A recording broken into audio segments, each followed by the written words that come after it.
6th of February, Vidamuyirchi is Magal sir was supposed to come. Did he? Sir, hi. I'm so sorry I didn't see you. Magal sir is here. He's the director of Vidamuyirchi, which is releasing on the 6th of February. Starring Ajit sir. I don't know if you have seen the trailer. I have. It's one of the finest trailers that I've seen in recent Tamil cinema. Beautifully done. Beautifully done. I'm really looking forward to the film. All the best for Vidamuyirchi, and I hope Vidamuyirchi is a smashing success, and I hope Empran is an even bigger success. So, yeah, like I said, let this be the beginning of a glorious chapter in Malayalam cinema for Laika Productions, and I'm really looking forward to how this journey goes on from here. So, officially, welcome to Malayalam cinema, Subhaskaran sir and Laika Productions.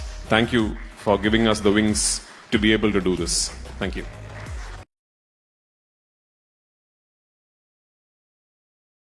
தன்னுடைய திருமணத்திற்கு invitation கொடுக்க சென்ற மணப்பெண் இருசக்கர வாகனத்தில் தவறி விழுந்து உயிரிழந்த சோகம்.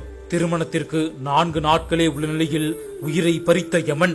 திருவள்ளூர் மாவட்டம் உளுந்தை கிராமத்தைச் சேர்ந்தவர் மகேஸ்வரி.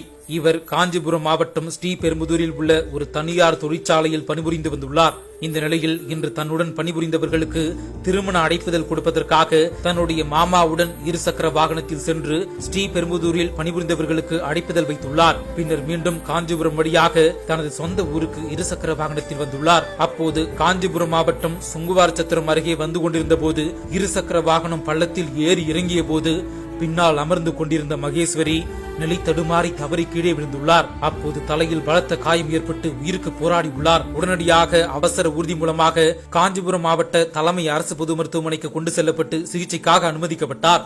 சிகிச்சைக்காக அனுமதிக்கப்பட்டிருந்த மகேஸ்வரி சிகிச்சை பலனின்றி உயிரிழந்தார். திருமணத்திற்கு 4 நாட்களே உள்ள நிலையில் அழைப்புதல் கொடுக்க சென்று விபத்தில் உயிரிழந்த சம்பவம் சோகத்தை ஏற்படுத்தியுள்ளது.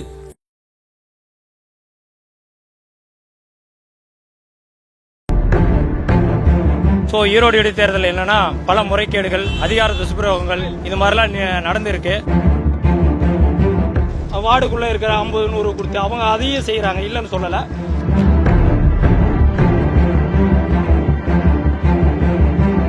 தேர்தலில் நடைபெறும் பணப்பட்டுவாடாவை தடுக்க சுயேட்சை வேட்பாளர் செய்த தரமான செயல். குறைஞ்சபட்சமாக 1500 ரூபாய் ஒரு ஓட்டுக்கு வழங்கப்படுவதாக இந்த முறை கூட எதிர்க்கட்சி நிக்காத காலத்தில் கூட 1500 ரூபாய் கொடுப்பதாக முக்கிய கட்சிகள் அறிவித்து போயிட்டு இருக்குது. அது கூட கொடுக்க கூடாது என்ற ஒரே நோக்கத்தால் தான் இந்த பணமாலையை அணிந்து வந்திருக்கிறேன். ஈரோடு கிழக்கு இடைத்தேர்தலுக்கான வாக்குப்பதிவு பிப்ரவரி 5ஆம் தேதி நடைபெற இருக்கிற நிலையில அந்த களத்துல 46 வேட்பாளர்கள் இருக்கிறாங்க. தருமபுரி மாவட்டம் பெண்ணகரத்தை சேர்ந்த அக்னி ஆழ்வார் அப்படின்றவரு சுயேட்சை வேட்பாளரா ஈரோடு கிழக்கு தொகுதி இடைத்தேர்தல்ல போட்டியிடுறாரு. ஈரோடு இடைத்தேர்தலுடைய விதிமுறைகள்லாம் மீறப்பட்டதாக எல்லா ஊடகங்களுக்கும் தெரியும். அந்த மாதிரி இல்லாமல் இப்ப குறைஞ்சிட்டு இருக்கிறது.